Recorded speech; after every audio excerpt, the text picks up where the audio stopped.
Paz do Senhor para os nossos superintendentes de escola bíblica dominical, para os nossos professores de escola bíblica dominical e também para os nossos pastores dirigentes do campo de Bangu.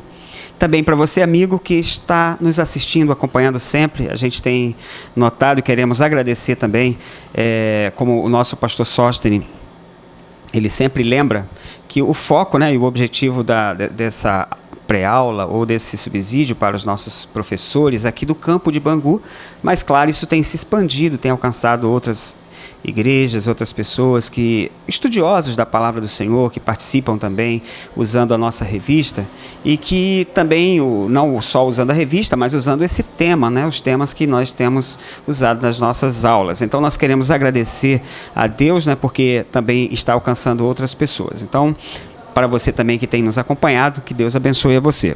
Hoje o nosso pastor Sóstenes está impedido de fazer esta aula conosco, mas estamos aqui para mais uma vez dar sequência a essas aulas. Desta vez nós temos a lição de número 7 e o tema da lição, Levitas ontem e hoje, a crise de identidade. Então o tema da lição de hoje, lição de número 7, Levitas, ontem e hoje, a crise de identidade.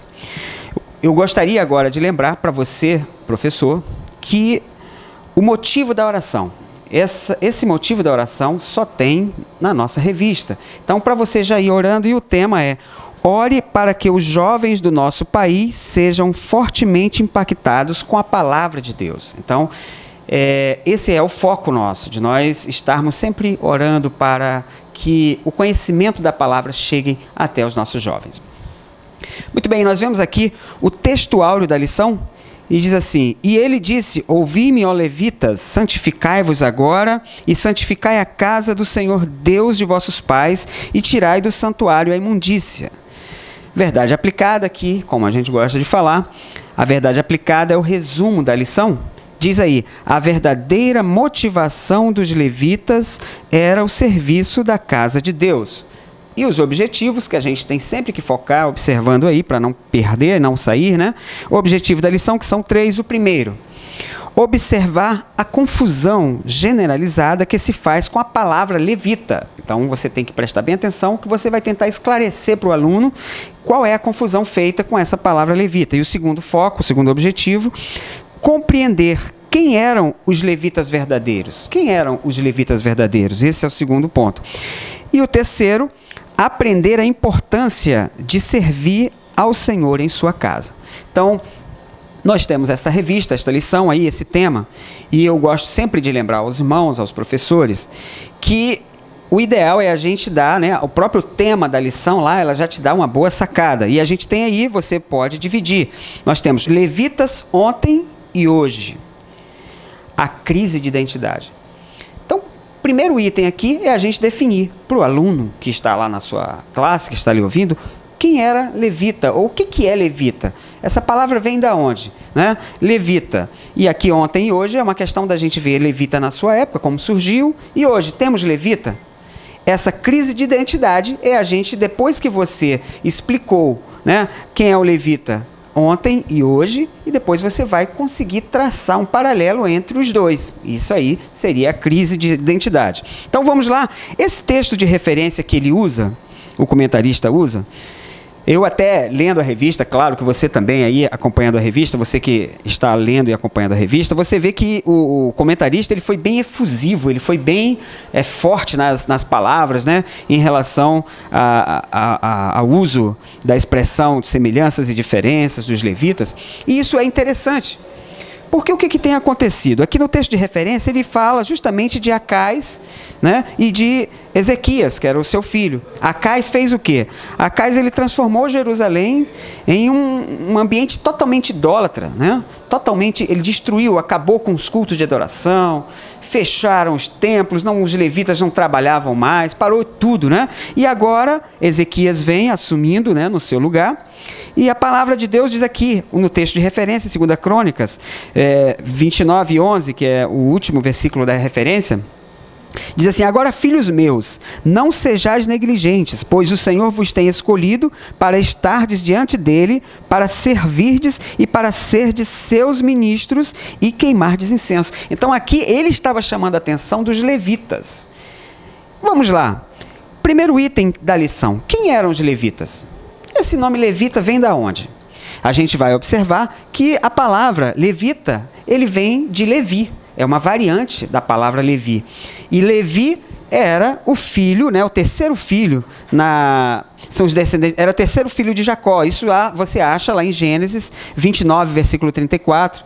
Você acha também em Hebreus, capítulo 7, de 9 a 10. Se você quiser depois pegar essas referências, dá uma olhadinha que você vai encontrar quem era Levi, na verdade, né? E a gente observa que Levi, ele tem a tribo de Levi, onde foram colocados sobre eles, foi escolhido por Deus. Nós vemos aí que Arão era o sacerdote, né? E por uma promessa de Deus na vida de Arão, Deus instituiu ele como sacerdote, e toda a sua geração, a sua tribo ali, ele era da tribo de Levi, Arão era da tribo de Levi, e toda a tribo de Levi Deus escolheu e colocou eles como responsáveis por todo o serviço no templo, de carregar a arca, os utensílios do Senhor. Então, esse nome levita, que vem da tribo de Levi, na divisão e na contagem das tribos, a gente observa que eles foram os únicos, né,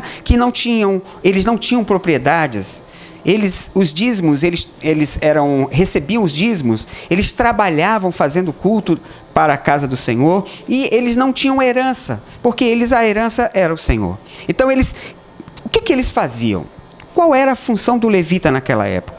O levita, ele era responsável pelos sacrifícios, ele cuidava dos animais que eram oferecidos. A gente sabe que era todo um ritual que tinha naquela época, que eram o quê? Sombras. Sombras de quê? Do próprio Cristo. Os próprios sacrifícios, os sacerdotes, eles tinham a função de quê? Eles eram intermediários entre o homem e Deus.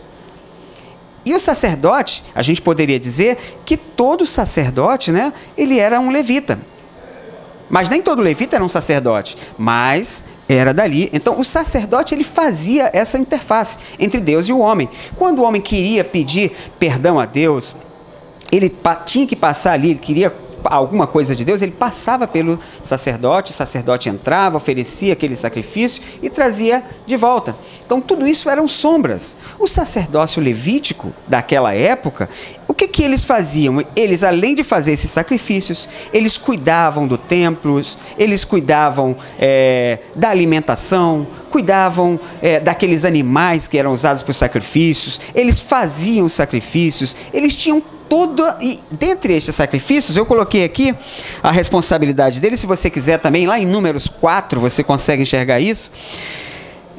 Ministrar ao Senhor, ministrar aos sacerdotes, ministrar ao povo, cuidar dos instrumentos e utensílios sagrados, guardar os tesouros sagrados, cuidar dos dízimos e das ofertas, liderar a música sagrada, entoar louvores diante do exército. Quando tinha também o exército ia para algum lugar, eles estavam à frente para poder também louvar. Então eles tinham toda uma gama, né, de serviços. Eles eram separados.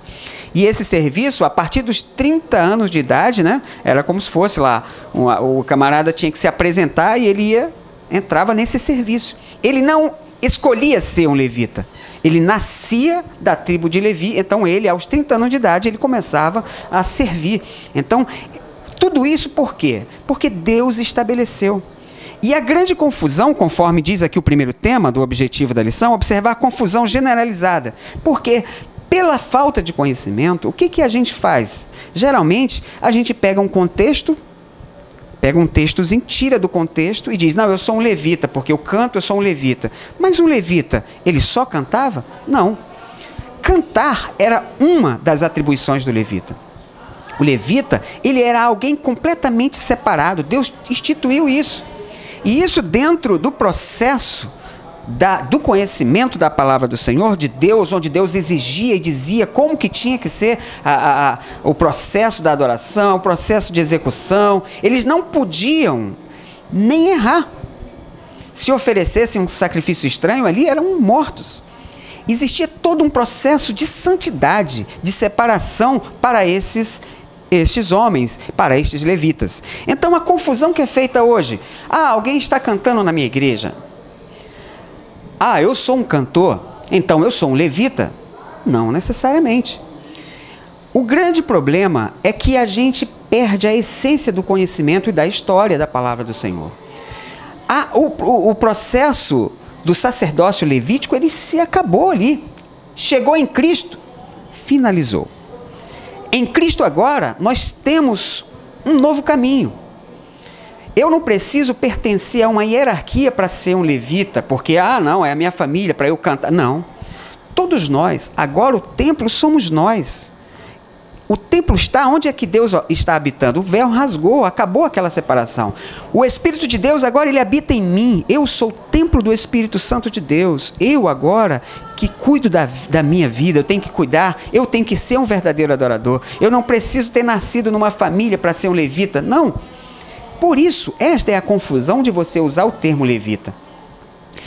Tudo isso ficou para trás na sombra. Agora estamos numa geração, estamos numa nova aliança, onde Cristo é o nosso sumo sacerdote. Ele foi o verdadeiro sacrifício. E agora então, nós não precisamos. Deus, a Bíblia diz que Deus ele busca aqueles verdadeiros adoradores que o adoram em quê? Em espírito e em verdade. Não é isso? Então, irmão, vamos aqui então agora o segundo, compreender quem eram os verdadeiros levitas? Os verdadeiros levitas eram aqueles que eram filhos, né, da geração de Levi e que faziam todo aquele ritual que era exigido naquela época por Deus para que fosse feito. E hoje nós temos levitas, pelo conceito de levitas do Velho Testamento e pelo contexto bíblico, nós não temos mais levitas. Se você for olhar no Novo Testamento, nós não temos nenhuma referência a ministros de louvor. Nós não temos nenhuma referência a ministros de instrumentos. Não. Mas você pode me dizer, irmão, mas então no Novo Testamento não se fala de louvor? Fala. Paulo instrui, inclusive, que quando você estiver cultuando, que hajam salmos, que hajam louvores, que hajam hinos, que haja a palavra, que hajam os dons. Mas aí não é mais aquele contexto de levitas. Acabou aquele processo dos levitas. Estamos em uma nova aliança. Quem eu sou agora? Eu sou um adorador a Deus. E o verdadeiro adorador, ele adora em espírito e em verdade. Como eu já disse, ele adora andando, ele adora no seu silêncio, ele adora com a sua guitarra, com o seu violão, ele adora com o seu sussurro, com o seu respirar, com o seu andar, no seu trabalho. O adorador, ele adora a Deus de qualquer forma. Aonde ele estiver, ele adora a Deus. Ele não precisa. O grande problema é que as pessoas agora, atualmente, nós temos que tomar cuidado, porque a falta de conhecimento da palavra de Deus nos faz tomar as verdades da palavra de Deus, as doutrinas da palavra de Deus, a gente acaba desprezando. Não, eu sou um levita. Um levita? Pense sobre o que é um levita. Um levita foi alguém separado por Deus naquela época, todo um ritual para isso, e acabou-se em Cristo. Agora em Cristo, nós temos uma nova aliança. As coisas mudaram. Você agora é um cantor que louva ao Senhor, você é um pregador. Você olha, nós temos no Novo Testamento falando, olha, o Senhor deu uns a pastores, deu uns para ensinadores, uns para mestres, doutores, e assim por diante. Nós temos, aí você me diria, mas você acabou todo aquele sistema? Então não tem mais pastores? Temos. A organização da igreja, nós temos Paulo. Se você ler, você gastar um tempo, discuta isso com o seu aluno, você pode até ler também a carta aos Hebreus. Nós temos Hebreus, ele é muito interessante, que ele fala justamente dessa interface, dessa finalização dos sacrifícios, do ministério, do sacerdócio levítico. Ele fala justamente no capítulo 9, capítulo 10, ele dá uma interpretação muito interessante sobre isso. Aí você dá uma olhada nesse assunto e converse com o seu aluno para que ele entenda verdadeiramente qual era o contexto dos levitas e que não aplica-se mais para a nossa nova realidade. Nós temos que ser conhecedor da palavra do Senhor e trazer a verdade para os nossos alunos. Nós temos hoje muitas pessoas que querem trazer para o culto aquelas coisas antigas, né? Do culto antigo, trazer utensílios de adoração do passado. Nós temos que entender, queridos, estamos numa nova aliança. Não vamos ficar trazendo coisas do passado que já foram sombra para agora onde nós estamos na luz. Cristo é a nossa luz. Cristo livrou, tirou sobre nós todo o jugo do pecado, o Senhor perdoou os nossos pecados, nos deu uma nova forma. Então, que nós possamos explicar melhor isso para os nossos alunos. O último aí, aprender a importância de servir ao Senhor em sua casa. Então, servir ao Senhor está muito além do que você possa imaginar. Você não vai servir ao Senhor apenas em palavra, você serve ao Senhor com o coração, em espírito e em verdade. Então, debata com o seu aluno sobre essa questão, faça bem essa separação, essa explicação para ele. Levitas, ontem, quem eram e hoje? Hoje nós não temos mais isso, levita. Ok? Mas nós temos adoradores, nós temos musicistas na nossa igreja. Por quê? Nós vivemos uma época que as pessoas gostam de pegar um nome. Ah, o nome levita é um nome forte, então eu... né? Então, o comentarista, ele usou bastante desses termos para poder explicar isso aí. Então, que Deus abençoe você. Que esta lição seja uma bênção na vida dos nossos amigos. Também para você, professor, não esqueça do motivo da oração. Orem para que os jovens do nosso país sejam fortemente impactados com a palavra de Deus. Veja bem que o comentarista, ele foca nessa questão da palavra. E aqui você tem que orientar o conhecimento da palavra. A questão do sacerdócio levítico, ele ficou para trás. Nós estamos agora em Cristo.